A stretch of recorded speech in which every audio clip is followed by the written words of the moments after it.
Good morning. I'm Emmanuel Kunzelman.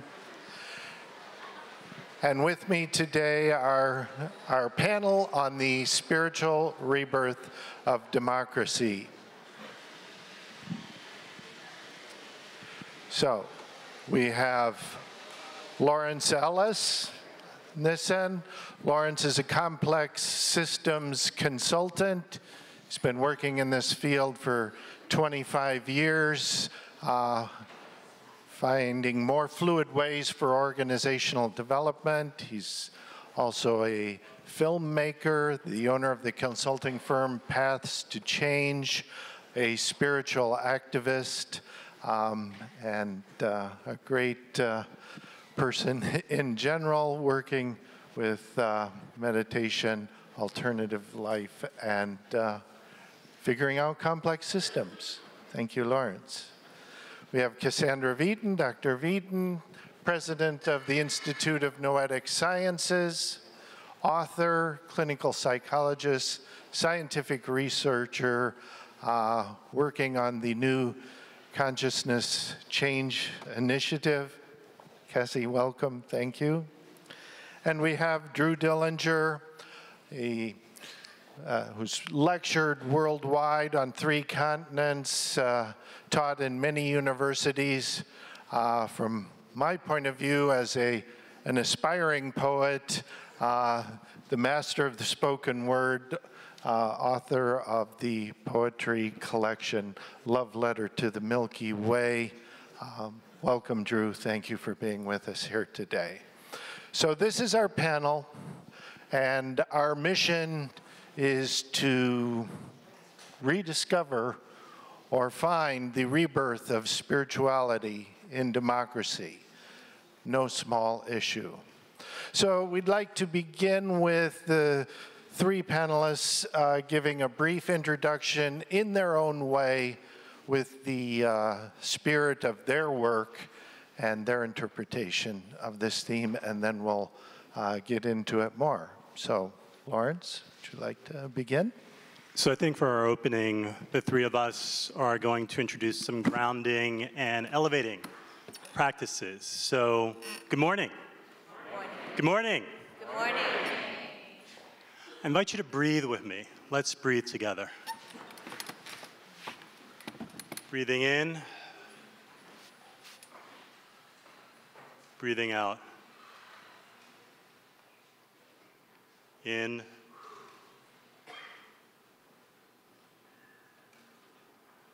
Out.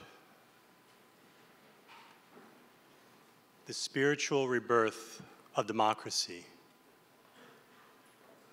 Spiritual, from the Latin spiritus, spirit or breath, from the Latin spirare, to breathe. This breath we breathe together, my breath, our first breath from our mother, oxygen in the umbilical cord, in the womb, and her first breathing oxygen from her mother, and her first breathing oxygen from her mother, from her mother, from her mother, from the mother, this earth with which we are all interconnected.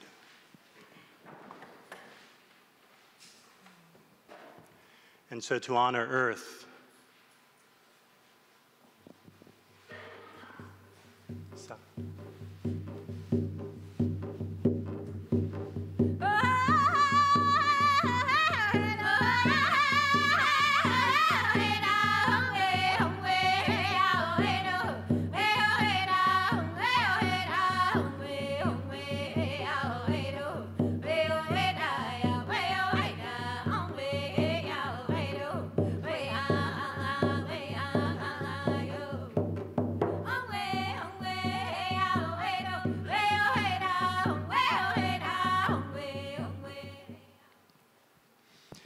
that was Mother by the women's a cappella native group, Eulali, written by Eulali member Jennifer Kreisberg and performed by Eulali.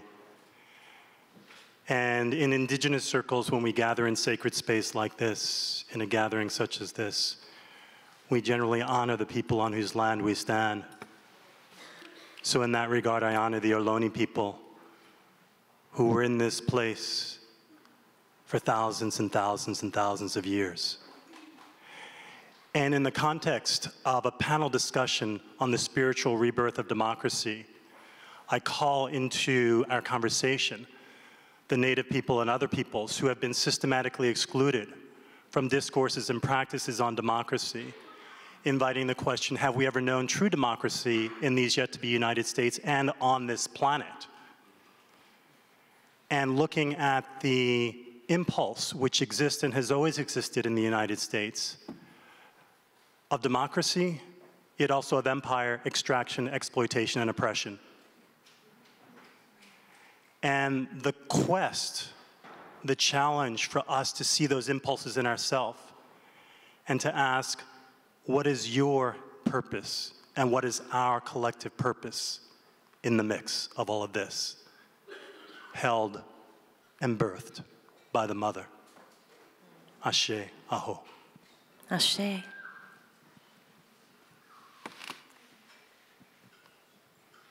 All right. I love that man. I love all the men on this stage. I see a lot of people here I love, so thank you all for being here. So a couple of things that I want to bring to open this conversation among us today, really just two main points that I want to open the conversation with. The first is that both democracy and spirituality and religion are ways that we express our highest ideals. They're ways that we either express our love for the divine or the best selves that we want to be.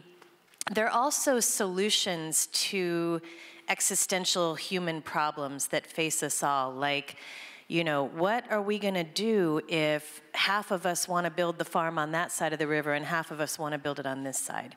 What are we going to do when I am committed to my partner, but I'm kind of falling in love with my neighbor's wife? What am I going to do that I'm inside of a physical, biological body that wants a lot of stuff that is not in alignment with my highest ideals for who I should be? How do we solve these problems that we are individuals who need things for our own survival, but we're also part of a collective, and sometimes what I feel like I need for my survival appears to require that somebody else doesn't get what they need for their survival? How am I going to deal with the bigger issue that I feel like I'm a spirit or a divine being or beyond this lifetime, but right now I'm in this physical body and I want sex and I want to feel good and I want to win? How are we going to deal with all these issues? And so democracy on one hand is one way that we try to say, okay, let's all come together and try to figure out how we're going to deal with this painful tension that we're all in, being human individuals, being part of a collective, and somehow being divine but not feeling in touch with it. How are we going to remind each other all the time of the ideals that we want? And what are we going to do when, say, for example, somebody hurts me or my family or my friends, and I want to hurt them back? Can we have a society where somebody else steps in and says, I understand that you want to hurt him back, but we're going to take him into a courtroom and we're going to have justice that's, believe me, going to be better than you hurting them back? So this is what democracy is built up around. And the same with spirituality in a way. It's, you know, how am I going to remember my divinity? Okay, we're going to build churches. We're going to have symbols. You're going to wear things. You're going to have daily practices. This is how you're going to remember who you are. This is how we're going to work together. So unfortunately, both of those institutions, democracy and spirituality, especially when it concretizes into religion, can begin to become contaminated or deadened, where the symbols that are pointing to the ideals become reified into the ideals themselves, and people start fighting for those symbols instead of staying with the ideals. So they become corrupted over time. Almost any time we concretize a system and make it not dynamic anymore, it begins to calcify and become corrupted. So it's a problem. So it's obviously very, very important that we had this separation between church and state, because having the church run the democracy or the government moved us into a place of hundreds and hundreds of years called the Dark Ages, where we were using a perverted spiritual system to decide justice, to say who was better than who, to say who got more of the food and drink, to say where people could live. Huge problem. So in the end, it was kind of like a Samson thing where we just said, you know what, forget it, divide the baby. Democracy over there, spirituality over there, that's the solution. Okay, this is good in a way, but the problem with it is that when you divorce government, when you divorce education, when you divorce healthcare, when you divorce anything in our society from those deeper spiritual ethical values, then it becomes dead. It's like pinning a butterfly to a card. You say, this is such a beautiful butterfly, I'm going to capture it and pin it down. The life is gone out of it. It's like removing the active ingredient from a compound that is meant to treat somebody.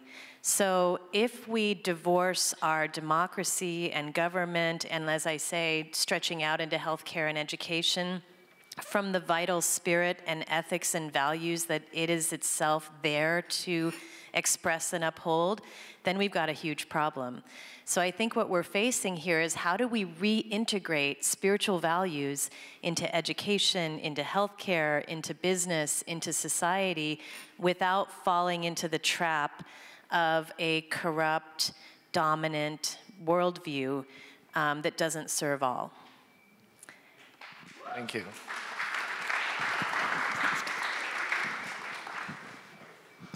Thanks, Cassie. And Lawrence. When I think about democracy, it strikes me that democracy is a dream. And that's great, because the most beautiful, powerful things in life are dreams. Dr. King once said, dreams are great, dreams are meaningful, and in a sense, the whole of life moves on the wave of a dream. And so that's kind of the promise and the problem with democracy, as it strikes me, is that we've never had anything even close to approaching a true democracy in the idealized, spiritualized, authentic, efficacious sense of that word. So we've had settler colonialism, we've had white supremacy, we've had patriarchy, we've had classism and economic oppression. And we've had exploitive orientation toward the planet, as well as to other people in all the ways I just mentioned. So democracy is a spiritual promise.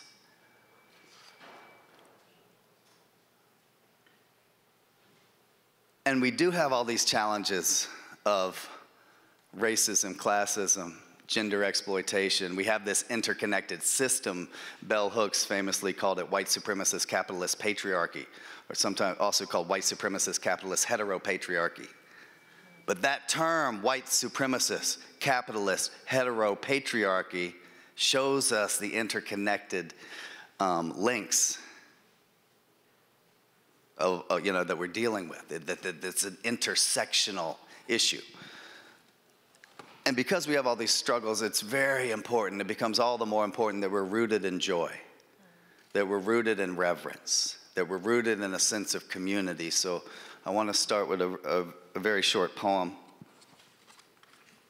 that to me evokes a sense of community, and it's called Revision.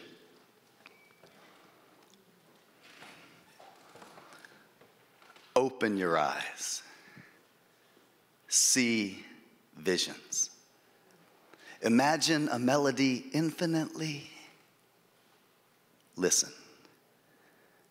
A planet of stories with islands of silence. Her curved surface radiates grace. Milky Way blazing in the sky above the city. Speaking in fractals, the stars are telepathic. Wake the poets. Wake the dreamers. Cultivate the tendrils in the vineyard of your heart. reorient our buildings to the solstice, and from the center of the city, see the stars.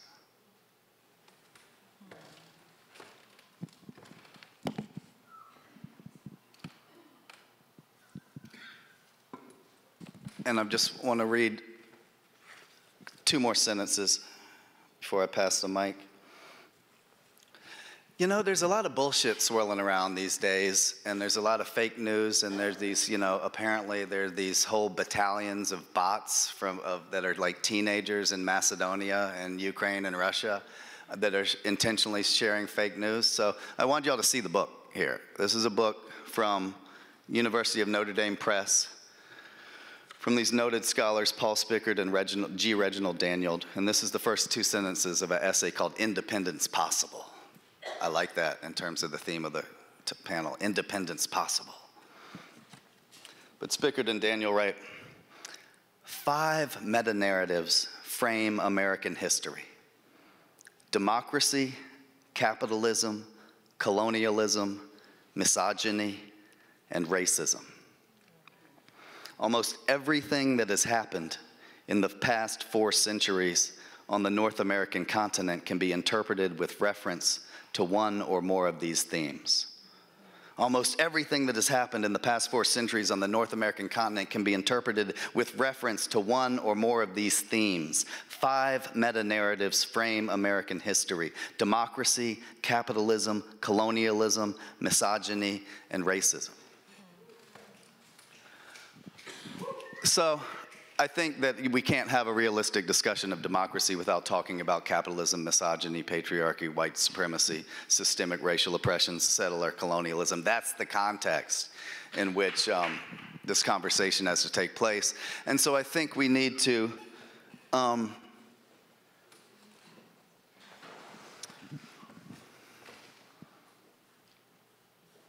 last thing I want to say right now is that we need to see this process, this journey, this initiation toward a realized dream of democracy, such that the founders of democracy were not just the framers of the Constitution, right? The founders of democracy are 15-year-old Claudette Colvin, who stood up and said no to white supremacy on a segregated city bus in 1955 in Montgomery, Alabama. She inspired the entire community of Montgomery, including a 42-year-old seamstress and activist and organizer named Rosa Parks. So 15-year-old Claudette Colvin is a founder of democracy. We could say the same about the 18 and 19-year-olds that launched the student sit-in movement, the movement that directly led to the destruction of the Jim Crow apartheid segregation system. We can look at the founders of the feminist movement. We can look at the indigenous movement. All of these are the founders of democracy. So democracy is an ongoing process. Obviously, when you have, in 1787, the vote only being given to property white males, and you have hundreds of years in which women can't vote until 1920, and then you have African Americans denied the right to vote until the mid-1960s. So, there's no realistic way we can call the framers of the Constitution the founders of democracy when they didn't found a democracy. But democracy is an ongoing process, and these heroes who have been leading these movements should be understood as founders of democracy.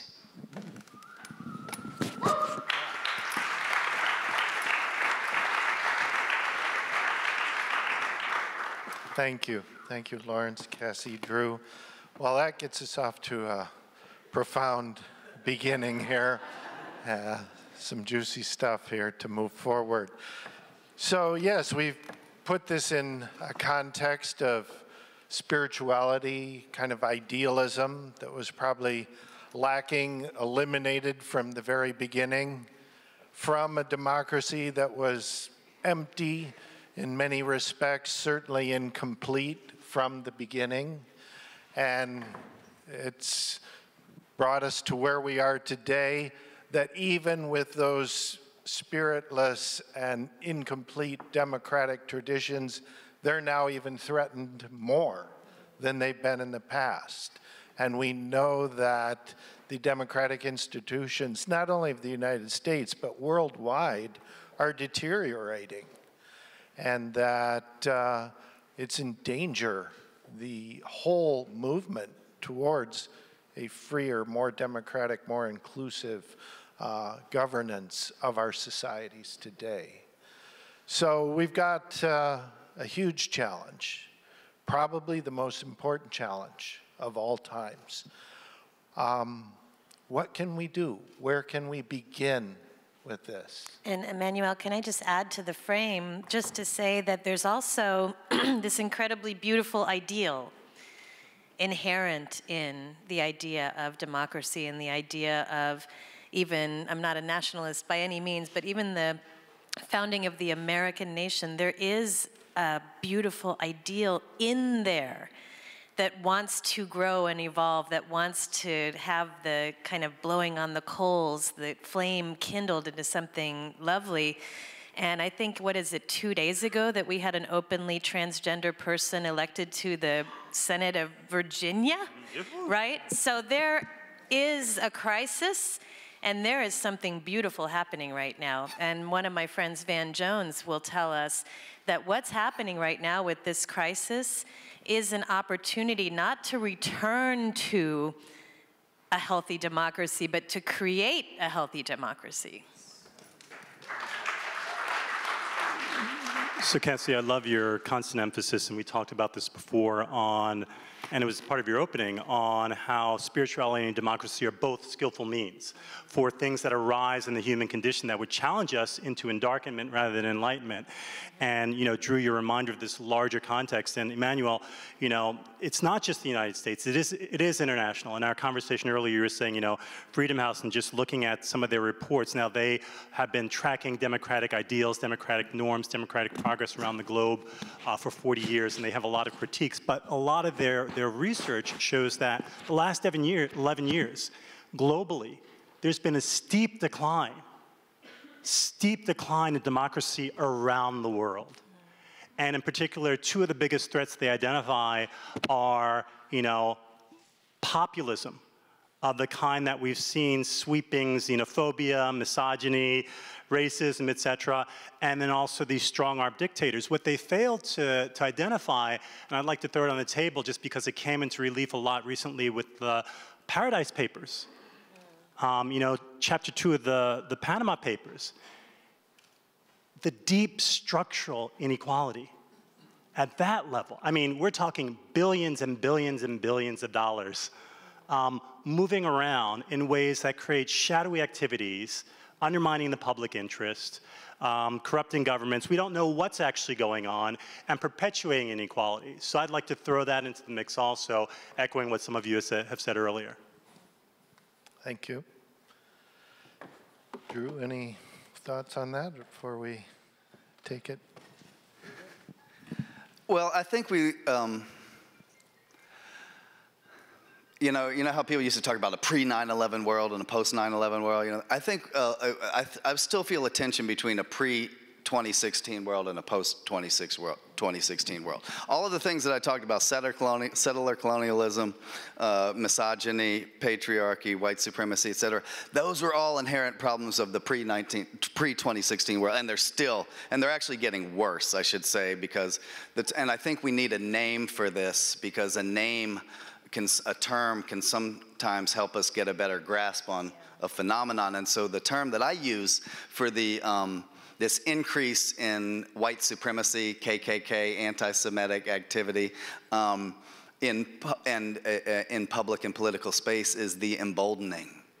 Because it's not new. All those things have been around for a long time. What's new is that there's more of this in public and political space, and it seems to be among some an acceptance or a normalization, and we're seeing this happen in 2017. So the term that I use is the emboldening. We've seen an emboldening of white supremacy, anti-Semitism. You get it, that whole KKK neo-Nazi thing. I think it's incredibly serious. I think I think history shows that you don't sit back and go, you know, there's not a country that's dealt with a fascist takeover in which they later said, you know, we should have waited longer to deal with that. Right. Never. Doesn't happen. What people say is we should have been more aware, we should have been more vigilant, we should have been more active, we should have been more unified.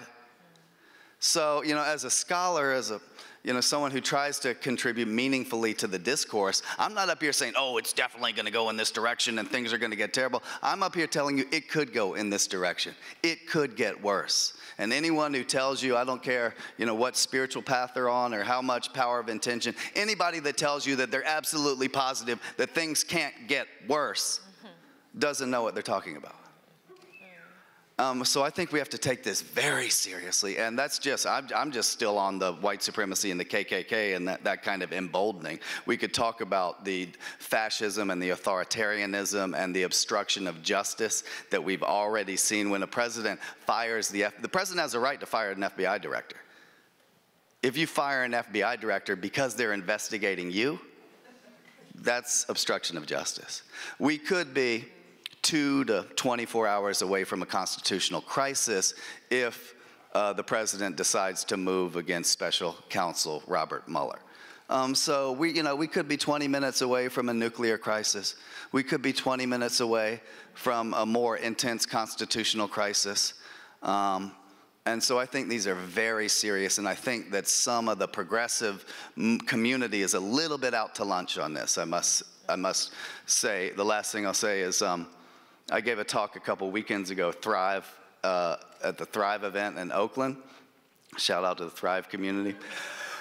But, you know, I gave a talk, and in the talk, I said a lot of things. I focused on white supremacy, and I said, I think we really need a massive movement for voting rights and registration right now. We're seeing targeted voter suppression. I mean, we know this, right? Do we have to know? Are we reading the news? Do we know that the Republican Party is systematically trying to suppress the votes of poor communities and brown communities and black communities, and that there have been something like 22 states have passed, you know, new voter suppression laws since like 2010, and that this whole thing got broken open when the Supreme Court decided Shelby County versus, Holder versus Shelby County in 2013, which gutted the Voting Rights Act.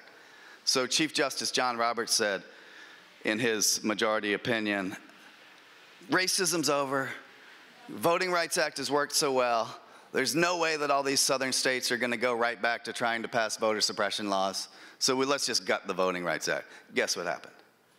Those states, not just the southern states, but states that are controlled by Republican majorities, went right back to voter suppression laws targeting poor black and brown communities.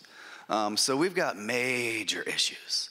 And, you know, we haven't even gotten into the Electoral College and the gerrymandering and instant runoff voting and all of the other. There are very promising ways in which we could improve our democracy, but we have to break the grip of money and plutocracy and oligarchy and, you know, white supremacy and patriarchy. So. All right. So it sounds like perhaps we need some kind of uprising here, a common voice for true spirituality and true democracy. You know, this term populism, I think it's been hijacked, from my point of view, by the right wing or nationalists or whatever. You know, there's no definition of populism that gives them the rights to use that term. There have been left-wing populist movements throughout history, and really populism is this uprising of the common will when we feel oppressed or not represented. And so I felt, last year I did a session called New Paradigm Populism, thinking all of you together, we are uprising with our own populist voice for a new paradigm, spiritual view of our ideals, incremented in a holacracy of democracy. Maybe a new paradigm populism with the power of purpose. Purpose in the sense of absolute love expressed by Xuan Li from Fetzer this morning in our meditation, the awakening that Ken Wilber focused on. And purpose as the yin and the yang, as a balance of the feminine and masculine as well. So if we have, is that possible? Can we foment a new paradigm populism with the power of purpose? Will that serve our cause?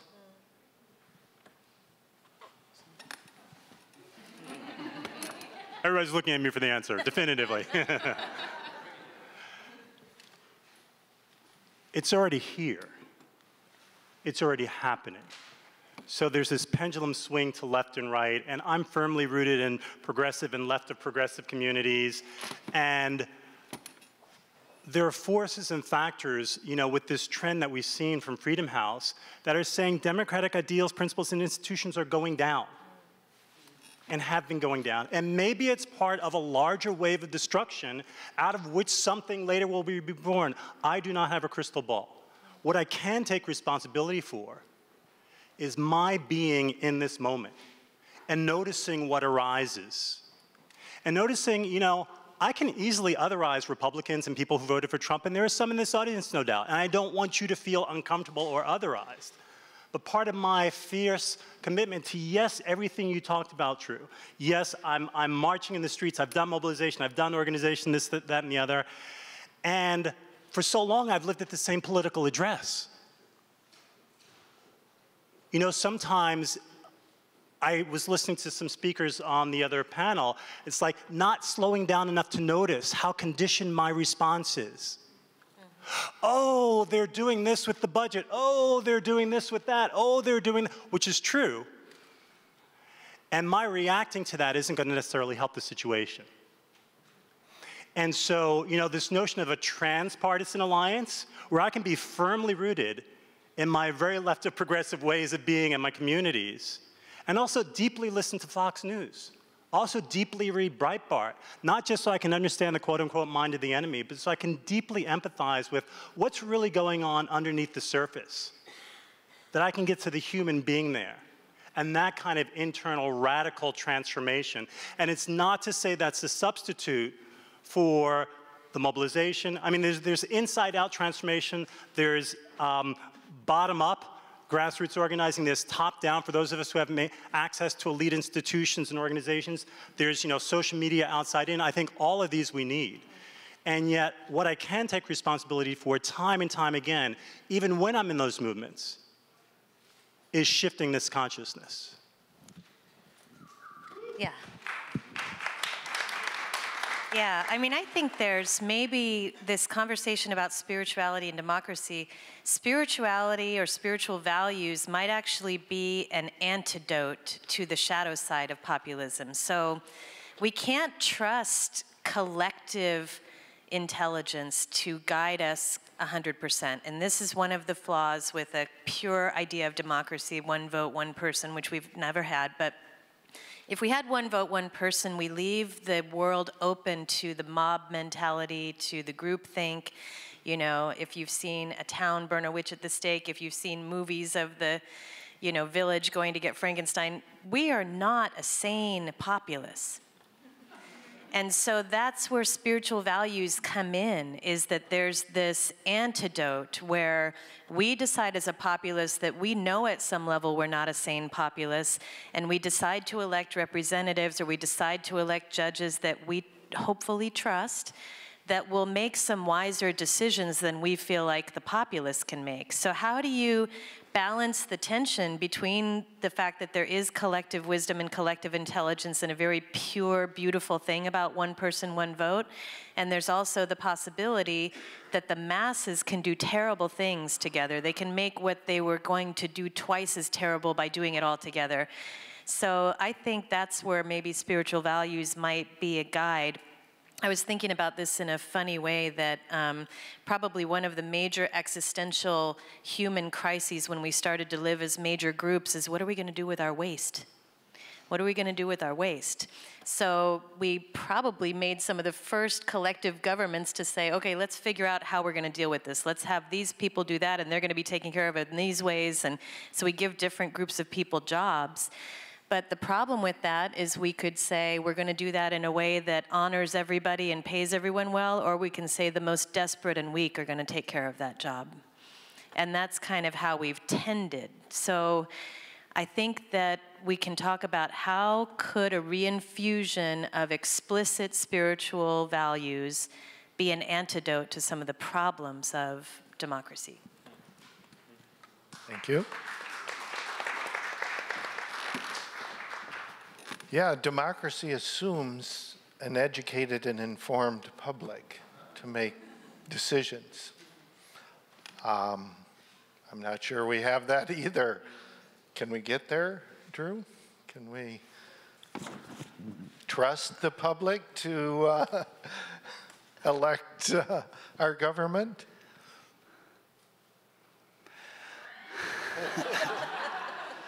That's an answer. It's my job to ask the tough questions. You guys have to answer them. I do have a lot of trust in human nature and the public. I do think mobs and groups can behave very cruelly and irrationally as well. I think, and I love what you said about populism, Emmanuel, because I agree. I think that it's a very confusing word and it's used in different ways, and so I don't take it as a pejorative necessarily. If somebody says, "Oh, that's a populist movement," I'm like, okay, I need to hear more about it, you know.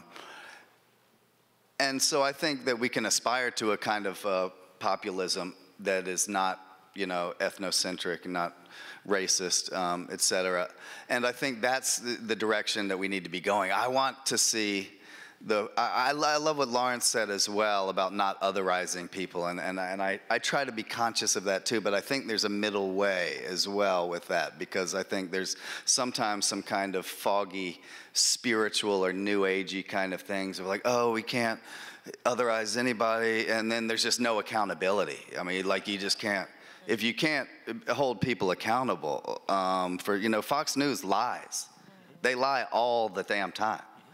So it's actually, and there are many people who have just bought into the kind of denial and the lies of racism or patriarchy and this sort of thing. So, you know, I'm not necessarily interested in having a conversation and coming to compromise on every issue. You know, I think that there are certain, and I think, and I'm a little adamant on this because I feel like human rights and justice and racial justice and gender justice have been compromised for the last 4 centuries. So I'm a little, so this is where I think we need some skillful means, and I think that there's certain, you know, dignity, reverence, respect, equality, non-discrimination, fairness. These are, you know, I don't see a lot of wiggle room on those core principles. Yeah, some things are wrong. Exactly, exactly. And at the same time, I love that. Well said. And at the same time, I think we need to be really imaginative and really open and courageous and compassionate and empathetic and in terms of being radically open. So when I talk about Republicans, I try to be specific about Republican elected leadership and the Republican Party structure and establishment, not people who may identify as Republicans or have voted Republican, and I fully understand it. And so my commitment to naming that it's the Republican Party that's passed these voter suppression laws is based on the fact that it's the Republican Party that's passed these voter suppression laws. And I think if we're cloudy or fuzzy about that, then we're going to be less effective. And yet I want us to think about new language, new ideas, a new sense of community, new symbols and images and programs and policies. And so I've put forth a 5-point progressive platform that's free to good home, you know, that includes a basic, universal basic income. I think we could get Republicans, Democrats, Independents, Greens, and others very excited. And I'm not saying it's easy. I'm not saying we promise something that we can't deliver, but if I were a candidate for president in 2020, I would say I'm going to absolutely appoint a commission and look seriously at how we can have a universal basic income. So Things like this. one question I have for everybody is, what is the role of spirituality in that? So your 5-point plan, is there a spiritual basis of it? Is it spiritually is it agnostic? Is there a role for spirituality in democracy and government, or do we need to hold really tight to the separation of church and state? I think it goes back to what you said earlier, Cassie. The distinctions you were making between spirituality and religion. And there's this reification. We have historically the necessity for separating those. And yet, if we look at transformation, if we look at, again, in some of your books, transcendence, there might be a power that one aligns with, there might be universal values. And so, in that regard, there are plenty of structures, whether it's the Universal Declaration of Human Rights or others, that allow us to act in transformative ways. Without necessarily having it reify into spirituality, a hierarchy, this is better than that. So yeah, I'm paraphrasing Mahatma Gandhi, and I hope it's not too poorly, but those who think that there's no role for spirituality in politics don't know politics and don't know spirituality. Yeah, and I feel like there's something about this that's really important, because it's not just the sanitized values of what I should do as a citizen of our democracy, and I do it because I should do it. When people have that spiritual connection and transformation, they don't do it because they should do it, they do it because they can't help but do it. That's what propels people across, what is it, the Pence Bridge? Is that the right name? Pettus Bridge. That's what propels people to risk their lives for ideals, is not because there's a theoretical democratic principle that says I should do it, but because I'm moved by a deeper force inside of me that says I can't stand still any longer. But I'm curious, do you think that what you're proposing in your 5 principles are spiritually agnostic, or are they spiritually based? Well, one of the principles is justice for all. And so to me, justice is a spiritual principle. I think lots of things are spiritual paths. I think anti-racism work can be a spiritual path and this sort of thing. So one of the ways that I try to pushback's not the right word. It's more like listening to the field and hearing what needs to be emphasized a little bit more. And so one of the things that I say is that, now I fucking lost the point of what I was going to say, but it was basically the idea that I think there's a bias, if you will, in Bay Area New Agey, and I don't, I love a lot of New Agey stuff, but California spirituality that's tilted a little bit toward the East, which is, and I love. I majored in world religion, so believe me, I love all this stuff. I'll sit here and talk the Dhammapada and the Hua Ching with y'all all day long, but. So one of the points that I like to make is that, what comes with that that becomes the definition of a spiritual approach, that we have to maintain equanimity at all times, or else we're not spiritual, and this type of thing. And so part of what I want to say is that that's awesome, and it's important, and I love it. And there's other spiritual approaches too, to politics and activism, and one of them is called the prophetic tradition. And the prophetic tradition, they will piss you off. That one of the if you look at, there's I've got books on this at home. There's 4. One scholar says these are the 4 aspects of the prophetic tradition.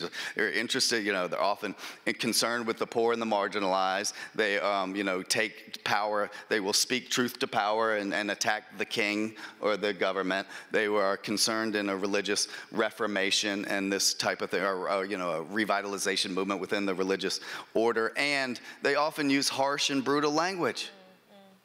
Okay?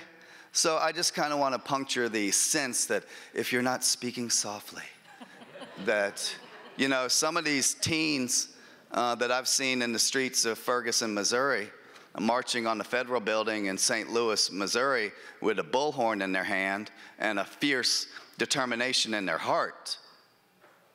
I would need to know the individuals, but I'm not going to assume that somebody marching with a bullhorn is somehow less spiritual than someone sitting on a pillow and speaking softly. Right. So. Right. Yeah, maybe part of the problem is we've been too silent, too soft, too long. maybe it's time to speak up with love, but in a little bit louder voice. There's that fierce compassion, fierce spirituality, you know, and it can be, there can be even a fierceness in turn the other cheek and that kind of thing. The principle of nonviolent resistance is that absolutely fierce, unbending, I will not stand for this, and I will not become violent toward you. I remember hearing something from the Dalai Lama saying, I would never accept any solution for China and Tibet that involved the harming of one Chinese person. And that is some radically brave stuff. Yeah. This notion of ferocity. Yeah. And, you know, you said well, I would ask, if you're not, I think, Drew, what you posed was an invitation, if not a challenge, to maybe make sure that one is looking at the spectrum of different spiritual expressions, different spiritual traditions, different spiritual practices. And one way to radically transform democracy is if those spiritual addresses are not part of what you've been visiting. In the richness of the Bay Area, how can you change that? Because a lot of those, the prophetic tradition, I mean, I was birthed in the prophetic black church tradition, and you know, Martin Luther King, Malcolm X, and others, you know, powerful Ella Baker speaking truth to power, and yet the way that in a lot of Bay Area, certainly, and I acknowledge not everyone here, and certainly not everyone watching this live stream is in the Bay Area, but I think it's probably replicated in many other places. How do we exist within these worlds and these walls, where I want the democratization around the globe, but I also want this radical empathy and interconnectedness to be a reality, not some nice words we speak. And I love the cosmology of looking at the stars, but damn it, you know, a lot of us don't know the people on the other side of the political wall, the other side of the spiritual wall, 1 block away. And so how can we deconstruct and transform and change in our very immediate places of being, places of working, so that that sense of deep democracy of spiritual and political and ethnic and racial and gender and other traditions exists right where I am located? That's a challenge I would throw at all of us, myself included. Thank you. Thank you. So where do we go from here, future-wise, activist-wise? We as the leaders of global purpose, of finding a deeper sense of spirituality, all of us in the good work here of trying to bring a higher consciousness ideal into all aspects of society, not just governance, but what can we do now, practically speaking, on an individual basis to reach out to our communities and make a difference from this point forward? Well, I spoke yesterday about a program that we're working on at the Institute of Noetic Sciences, which is bringing scientific evidence and spiritual wisdom practices to bear on boosting the effectiveness of change agents, people who are advocating for a just and sustainable world, people who are running for office, candidates. Because I think that as people who are working for justice and sustainability, against racism, for equality, all of the good stuff, there are ways that we're failing miserably in our ability to inspire an alternative vision for the future. I'm on many Democratic listservs, and all of the emails that come into my inbox are just all, it's awful, it's terrible, I'm outraged, it's disgusting, the other side is sick and gross. It's just on and on and on. I mean, I love Hillary, but the title of her book was What Happened instead of What's Next. You know, it's like, come on, get up, folks. So it may not be the Democratic Party, and it may not be the Republican Party. It may be a brand new independent movement or uprising. But I think one thing we can do is help each other, shoulder to shoulder, be more effective in inspiring a new vision. I said yesterday, too, Martin Luther King didn't say, this all sucks. He said, I have a dream. I can see it. And I'm going to help you see it. And everybody felt it, and they believed it. And then that was what broke through the gates. So we are not, as a progressive group, if you want to use that word as a shorthand, providing an inspiring alternative future. One of the examples I've used that's probably naive, but what if one of our candidates had got up during the election and said, whether I win or not, I am going to build 8 solar panel plants throughout the entire Rust Belt. Every single person who works for them will make a living wage, and I will give first jobs to anybody who's come from a car making or a coal mining family. That's different. That's the future. That's something that we're moving toward, instead of standing there and saying, well, you all can vote for that guy, but he's a jerk, and you're jerks if you vote for him. That is not inspiring. So let's challenge ourselves. If we're fighting for something we care about, we have to stop complaining and ranting, and we need to start world building. We need to start building a new world that is more attractive than the one being offered now. Thank you. Thank you.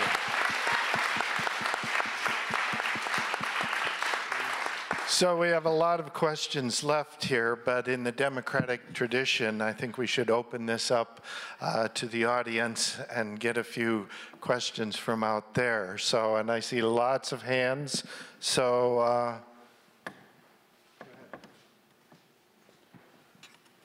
Hi, great stuff. I guess I'm thinking, I really appreciate what you were saying, Cassandra. I think particularly at the beginning, I mean, you're expressing a lot of, I'm hearing frustration about these, the systemic systems in place. And I was just kind of noticing, I mean, I could feel myself like shutting down. Like I feel that anger too, that rage of the way things have gone. But what you talked about in your talk yesterday, the information isn't helping me. I mean, it's the polar bear on the on the ice floe that's disappearing. You know, I'm like, oh God, and you brought up, Van Jones and some of what he's doing. I want to hear more ideas like that, like what you just said. I want to, I want to know if the rest of you have more of those kinds of ideas, like. How do we, that. I love what you said, and you said something similar earlier. Alice Walker, the poet and activist, talks about how when she was doing voter registration in the Deep South, and the KKK was all around, and she was with a white Jewish man who was going to be her husband, and they knew that, they could have been strung up, lynched up in any moment. She said they partied hard at night. They danced, they laughed, they knew joy, and she knew they might die, and she didn't care because she knew her cause was just. That joy, infusing what we're doing with that element of joy. I haven't yet read the book by the two good friends, Bishop Desmond Tutu and the Dalai Lama. I mean, these 2 men, Truth and Reconciliation Committee, in South Africa, a commission, the Dalai Lama's exile. Joy.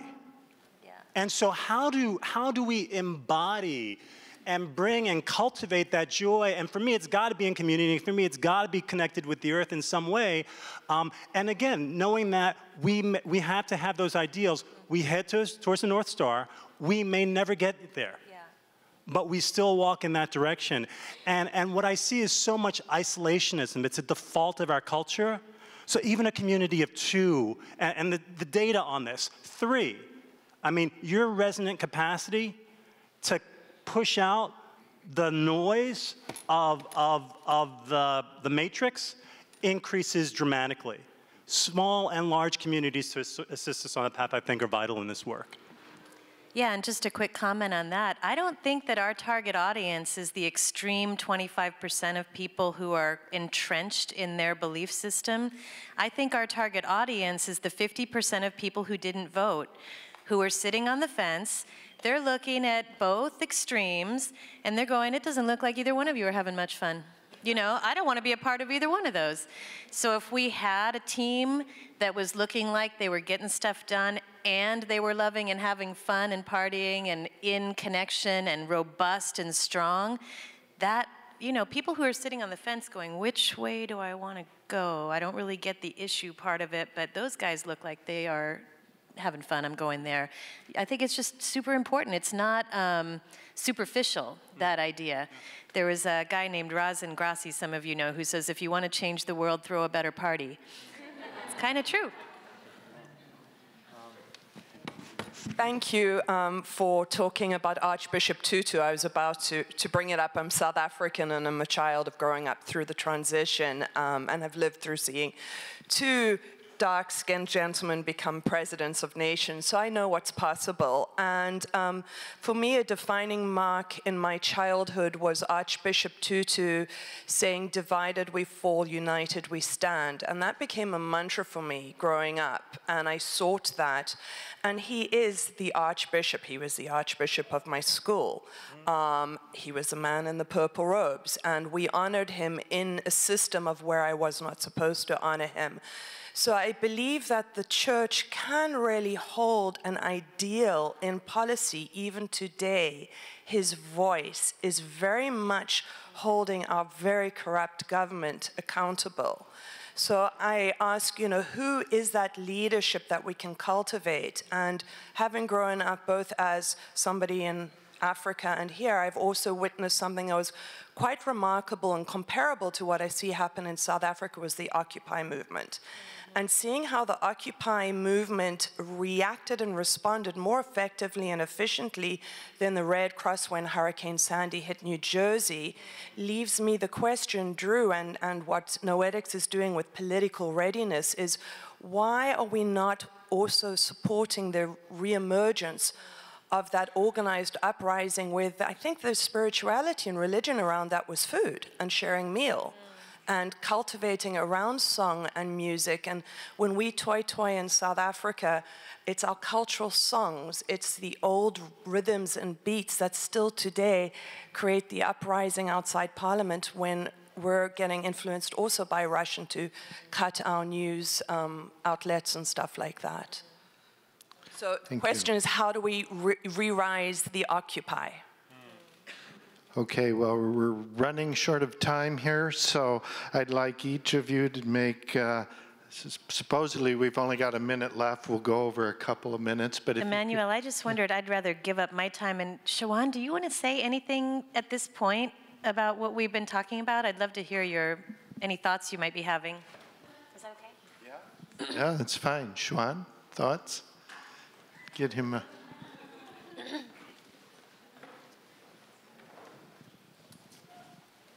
Thank you. Actually, that was so sudden. I did not expect this to come. Sorry. We're just helping you get over that anxiety. We're all living in this. Vieten Institute is trying to bring such an invitation for us to take this very seriously. You eloquently and powerfully highlight the need to take this more seriously than ever. But at the same time, we have no answer for this. Just like you, we're all living in this. We chose this as ideal. Cassie, you mentioned this. It's an ideal for us to live up to. Clearly, we see the gap and where we are right now, which we believe is an important opportunity for us to see this more than just the secular sense. I'm so happy and grateful for Cassie to keep raising this question. What is the role of spirituality? I shared something yesterday about Albert Einstein. If we're posing the problem, try to solve the problem with the same thinking we have when we create all the problem, which has been with us forever, then we're not going to solve it. Darkness is not going to drive away darkness. It's got to be from a place of love. Oh, I don't know. We all approach the world that a lot of people believe the highly commercialized love. We're talking about tangible love here. So I don't know. Once again, I'm speaking maybe on behalf of the Institute. I'm extremely happy for this, something that he has taken on. That's part of the deal for us to be the sponsor for this event, is make sure democracy is there throughout the whole conference. We are having it. But we have no attachment in terms of expectations other than everybody now is thinking about this, right? Are we all thinking about democracy and what's the relationship as a context for all of us to realize our purpose. Are we having that? Yes? Then I'm happy. Thank you so much. Thank you. Thank you. Thank you, Xuan. Yes. Well, okay, well, this is, as Lawrence originally said to me, the theme of the entire conference could be on this subject. We only had an hour today, but I think we opened the dialogue here.